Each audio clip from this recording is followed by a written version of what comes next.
Shalom, puji Tuhan, di mana sebentar kita semua akan diberkati oleh kebenaran firman Tuhan. Sebelumnya kita persiapkan diri kita dengan cara kita berdoa, mendekati di dalam kasih-Nya. Mari kita sama-sama tundukkan kepala. Kau Allah yang mengasihi kami, Kau Allah yang selalu menjagai kehidupan kami. Setiap kerinduan kami akan Engkau, selalu Kau sambut dengan baik. Malam hari ini kami rindu Tuhan untuk mendengarkan kebenaran firman-Mu. Malam hari ini kami rindu diajar kebenaran firman-Mu, karena kami tahu hanya dekat pada-Mu-lah kami dipuaskan. Hanya kepada-Mu-lah kami mampu menerima satu kekuatan.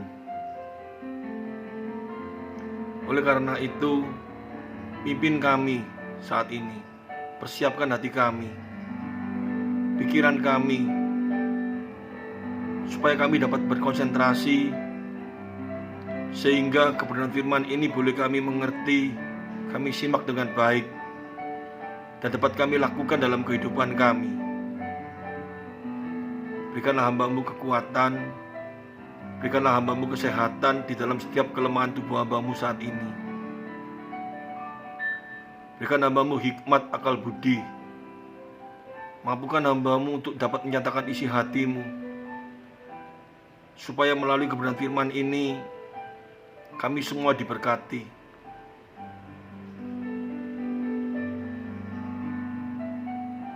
Kami percaya melalui kebenaran firman ini kami semua akan dicelikan mata kami, dan kami akan menerima anugerah yang sangat luar biasa di dalam Engkau.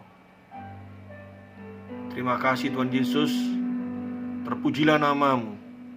Haleluya, amin. Shalom. Hari ini kita akan sama-sama belajar firman Tuhan. Dan kerinduan saya untuk menyampaikan kebenaran firman Tuhan ini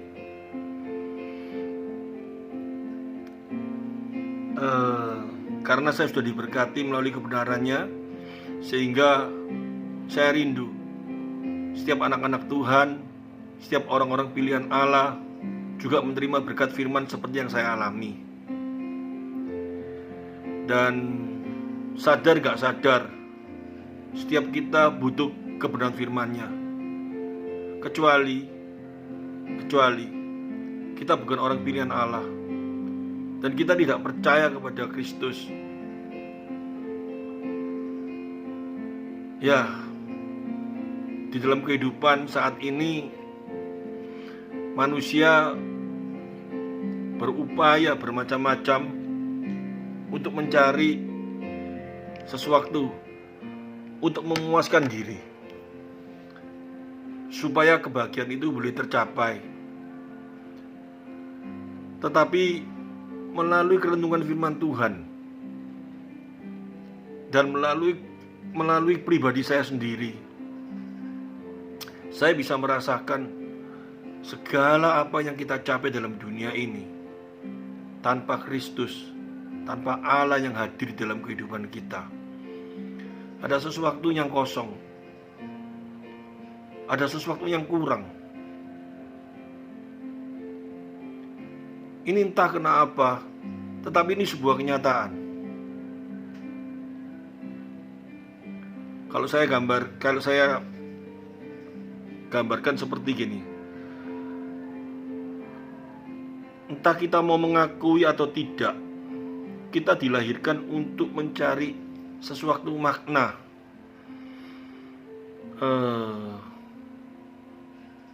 hal-hal yang sifatnya rohani. Dan dibalik kebutuhan semua kebutuhan rohani itu adalah satu. Kita mencari siapakah Allah itu dalam hidup kita.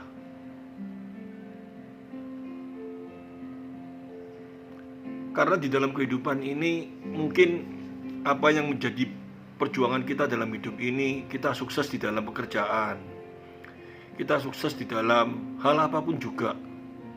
Tetapi jika kita memang benar-benar adalah orang pilihan Allah,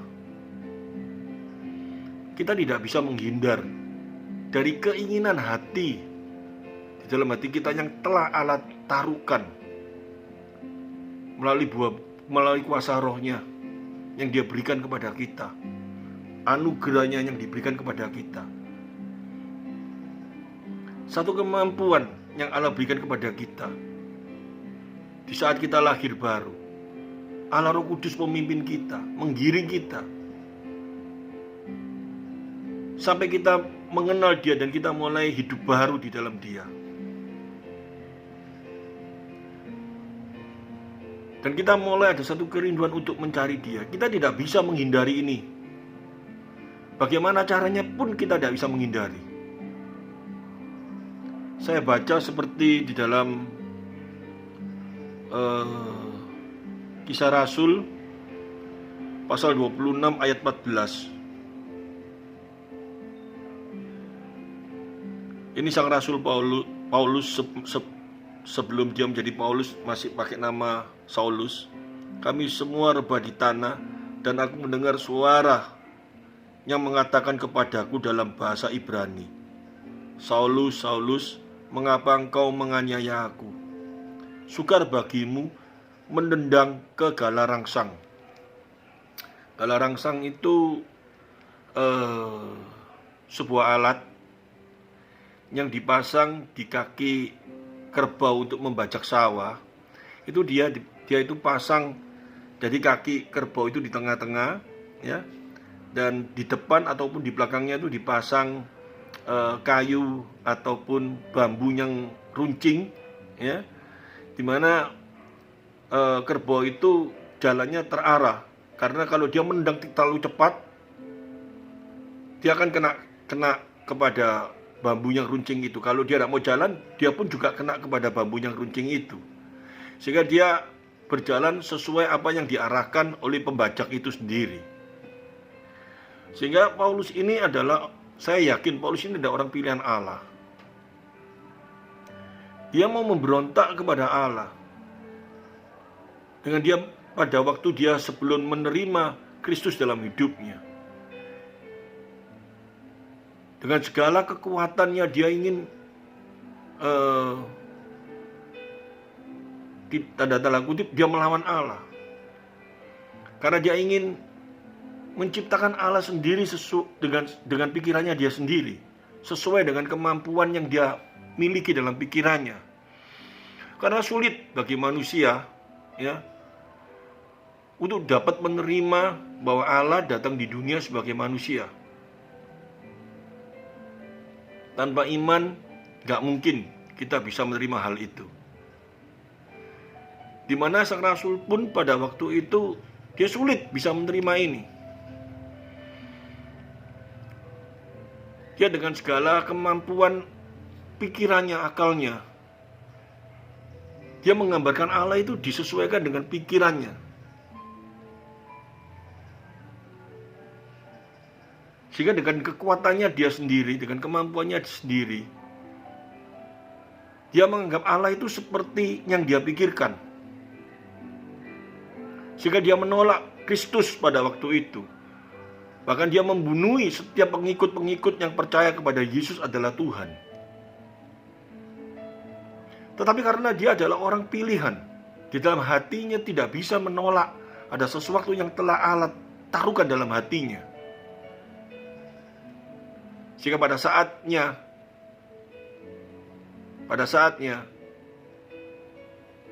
Tuhan nyatakan sesuatu dalam hidupnya, dan dia mulai mengerti, dan dia mulai bisa melihat dengan iman yang benar. Sampai dengan kehidupannya, saat dia sudah mengerti hal itu, sampai dia pun dipenjara, sampai dalam posisi yang paling tidak enak pun, dia masih bisa bersyukur. Dia masih bisa melihat betapa luar biasanya Allah dalam hidupnya. Hatinya sudah terisi dengan Allah yang benar. Hatinya sudah terisi, kekosongan itu sudah terisi dengan sesuatu. itu menunjukkan bahwa dirinya telah menerima di dalam dirinya kekosongan telah diisi oleh sesuatu, yaitu Allah sendiri.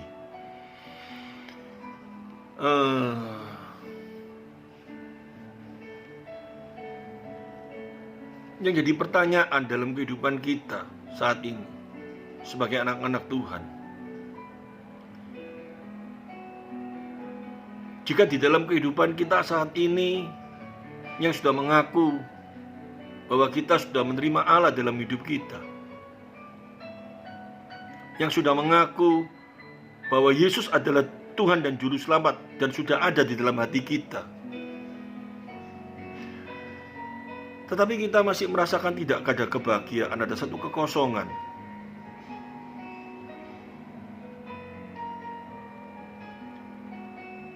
yang harus kita selidiki dalam hati kita. Seperti apakah Allah yang kita pahami itu? Kalau yang Allah kita pahami itu hanya sebatas akal kita, kemampuan pikiran kita, pasti hati kita tidak pernah terpuaskan. Pasti hati kita mengalami satu kekosongan di dalam kehidupan kita. Apalagi dalam situasi-situasi yang sangat berat saat ini, di dalam situasi COVID ini.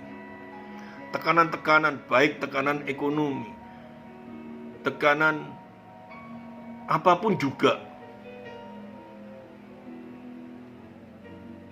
makin berat rasanya dalam kehidupan kita.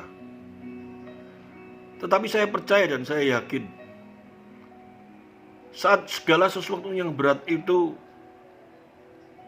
kita berjalan bersama Dia, di dalam hati kita sudah terisi dengan siapa itu Allah dalam kehidupan kita, dan kita mengerti dengan benar siapa itu Allah, bukan seperti yang kita pikirkan, tetapi Allah yang menyatakan dirinya, Allah yang menyatakan dirinya melalui kebenarannya. Kebenaran firman itu akan mengisi di dalam kehidupan kita. Kebenaran firman itu akan memberikan kekuatan dalam kehidupan kita.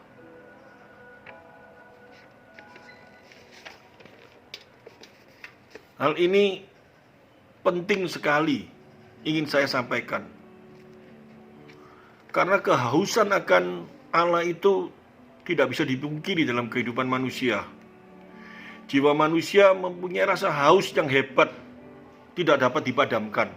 Kalau kita memang adalah orang-orang pilihan Allah, kalau kita memang adalah orang-orang yang telah menerima Kristus sebagai Tuhan dan Juru Selamat kita, dalam kehidupan kita ini tidak bisa dipuaskan oleh segala sesuatu yang dunia berikan. Karena kita hanya dapat dipuaskan dengan apa yang Allah nyatakan dalam kehidupan kita. Maksud saya itu seperti ini. Jika kita memang adalah orang yang telah menerima kasih karunia, jika kita adalah orang yang menerima anugerah keselamatan daripada Dia, jika kita adalah orang yang telah dipilih, jika kita adalah orang pilihan Allah di dalam kehidupan ini, meskipun kita ada satu keberhasilan apapun dalam kehidupan kita ini, sampai pun kita menjadi seorang raja, kita tidak akan menjadi puas.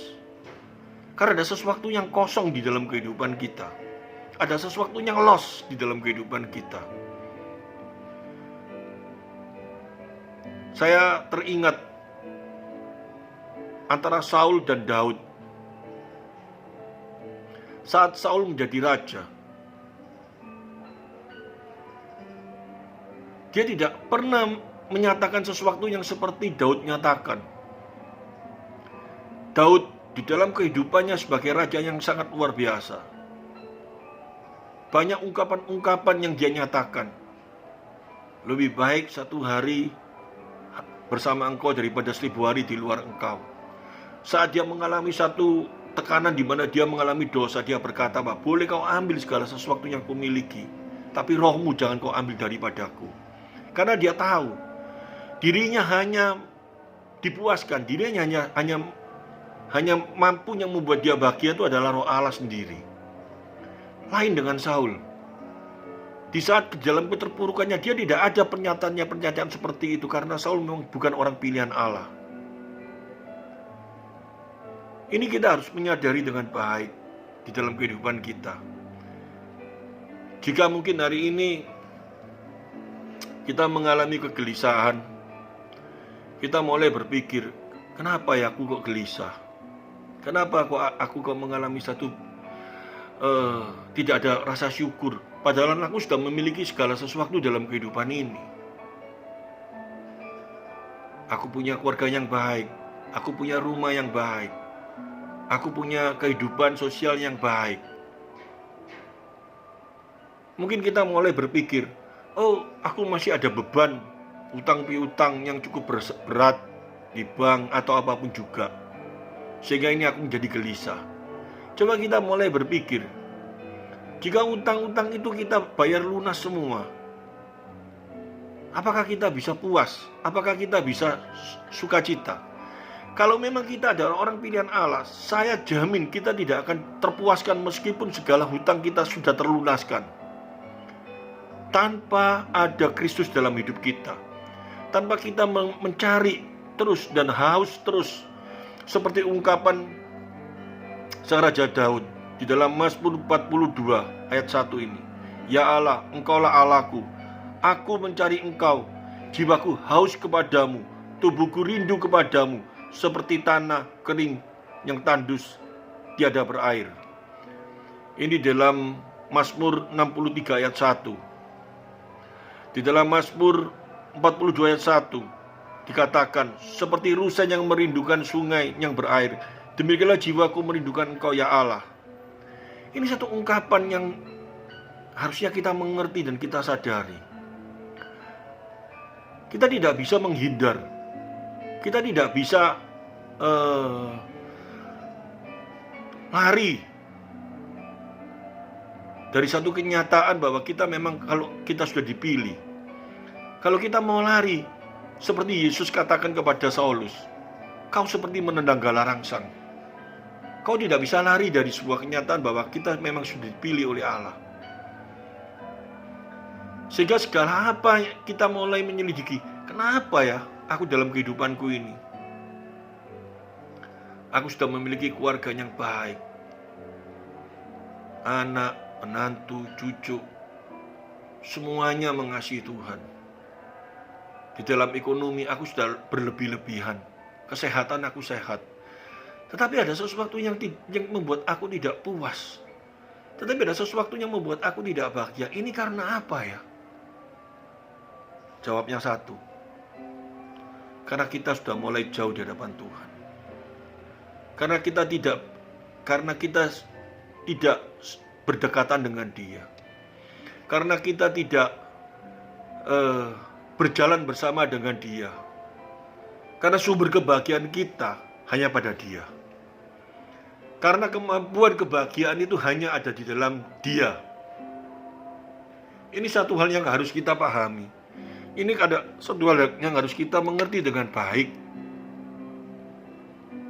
Karena di dalam kehidupan orang percaya, sering kita mengaku bahwa aku adalah orang beriman dan aku diselamatkan oleh iman. Tapi kita tidak mengerti arti diselamatkan oleh iman itu artinya apa. Di dalam Roma pasal 5 ayat 1 dan 2. Sebab itu kita yang dibenarkan karena iman. Kita dibenarkan karena iman. Kita hidup dalam damai sejahtera dengan Allah oleh karena Tuhan kita Yesus Kristus. Di dalam ayat 1 dijelaskan, kita dibenarkan karena iman. Apa sih iman itu? Di dalam Ibrani dikatakan, iman adalah satu pengharapan, satu hal yang tidak dilihat tetapi kita percaya. Saya sering kali membahas bahwa itu adalah satu ungkapan bahwa kita tidak pernah melihat Allah, tapi kita percaya bahwa Dia ada. Dan kalau kita mengaku bahwa kita adalah diselamatkan karena iman, apakah kehidupan kita yang mengaku bahwa kita memang tidak bisa melihat Allah, tetapi kita percaya Dia selalu bersama dengan kita? Kalau kita mengaku dia selalu bersama dengan kita di dalam kehidupan ini, apa hidup kita ini kalau yang sudah mengaku bahwa kita diselamatkan oleh iman, dan kita mengaku bahwa dia selalu ada bersama kita, meskipun kita tidak lihat, tapi aku percaya dia ada. Berarti dia selalu bersama dengan kita. Apalagi di dalam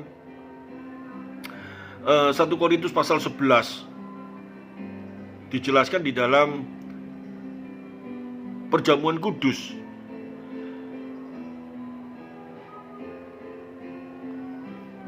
Di dalam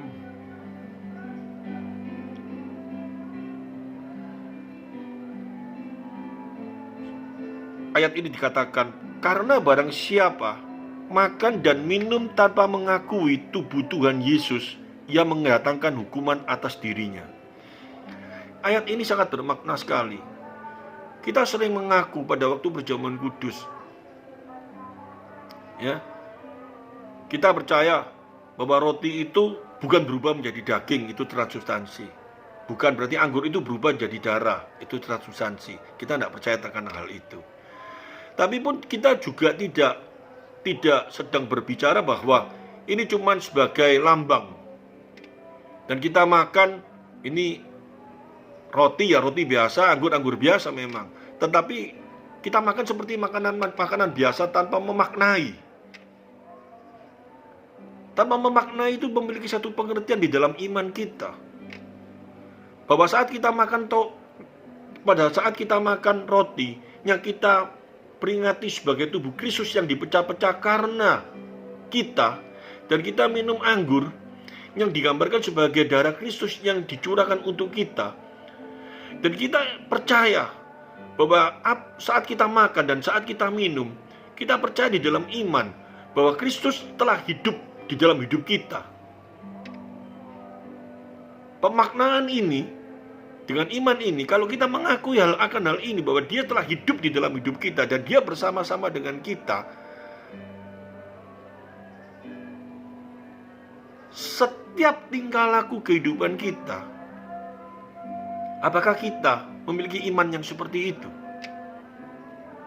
Jika kita tidak memiliki iman seperti itu, kalau memang kita adalah orang pilihan Allah, pasti tidak ada kebahagiaan di dalam kehidupan kita. Meskipun kebahagiaan itu diberikan oleh dunia, mungkin uang kita makin banyak, mungkin kesehatan kita makin sehat, atau apa yang diberikan oleh dunia ini makin luar biasa. Tetapi kalau kita memang adalah orang pilihan Allah, saya yakin dan saya percaya, melalui kebenaran firman yang dikatakan oleh Raja Daud ini, tidak ada kebahagiaan di dalam kehidupannya. Kebahagiaan sumbernya bukan dalam dunia ini, sudah. Kalau memang kita ada orang pilihan Allah. Hal ini bukan berarti di dalam kehidupan ini, meskipun secara kemanusiaan yang saya ingin bicarakan, kalau kayak gitu, yang penting dia ada dalam diri kita. Kita tidak punya duit, kita hari ini kesehatannya sakit atau apapun juga, kita pasti tetap bahagia. Saya percaya kebahagiaan itu mampu bisa terjadi dalam kehidupan kita. Meskipun kita tidak punya duit, meskipun kita sakit. Tetapi bukan berarti kita di dalam kehidupan ini harus seperti itu.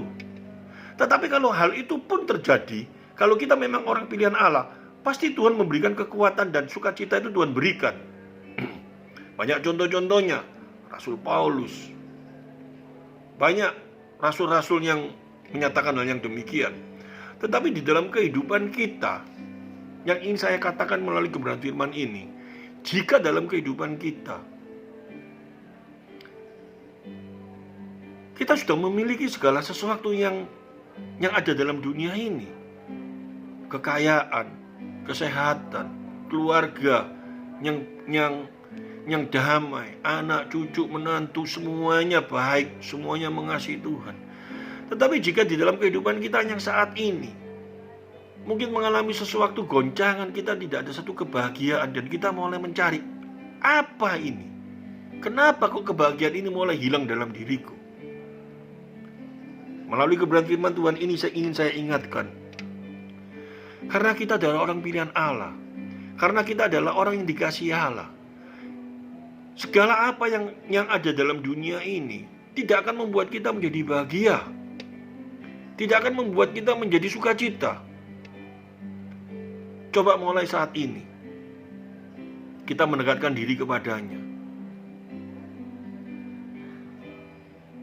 Yang mana yang lalu mungkin kita berpikir, pokoknya aku sudah percaya kepada Tuhan Yesus, saat ini aku fokus di dalam pekerjaan.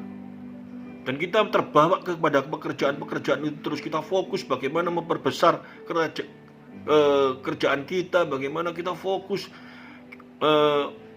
memperkaya diri kita.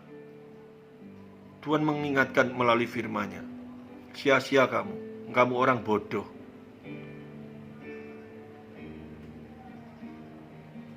Karena apa yang kau cari itu adalah sesuatu yang sia-sia, tidak bisa memuaskan engkau, tidak akan membuat kau bahagia.